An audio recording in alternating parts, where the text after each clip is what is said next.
বিধ্বংসী শব্দ।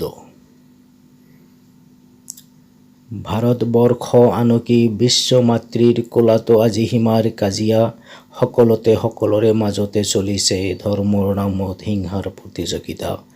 শ শ নজোৱান আৰু ধৰ্মপৰায়ণে দলৰ স্বাৰ্থত প্ৰাণ দিছে আহুতি, গোলা বাৰুদৰ বিধ্বংসী শব্দই কঁপাই তুলিছে বিশ্বজননী।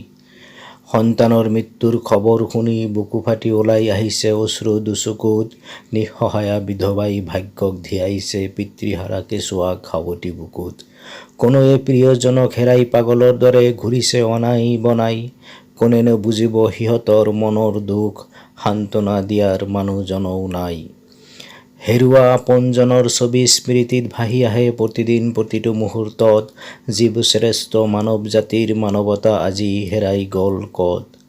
জাতি ধৰ্ম বৰ্ণৰ নামত পৰস্পৰে পৰস্পৰৰ কাঢ়ি লৈছে জীৱন, এয়াই নেকি বিজ্ঞানৰ যুগৰ শিক্ষিত সমাজৰ উন্নত নতুন ভুৱন।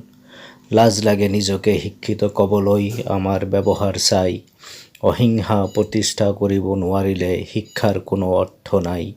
হে উত্তৰ পুৰুষ আহা, পূৰ্বৰ ত্ৰুটি পাহৰি গাওঁ একেলগে জীৱনৰ গান, বিশ্বৰ কোনেও নহয় পৰ, মিলিজুলি কৰোঁ অমৃত পান। আহা সকলোৱে শপত কৰোঁ যিমান শীঘ্ৰে হয়, কিয়নো শিক্ষিত হৈ বিধ্বংসী শব্দবোৰে আমাক কোনো প্ৰকাৰে নোহোৱায়। ধন্যবাদ।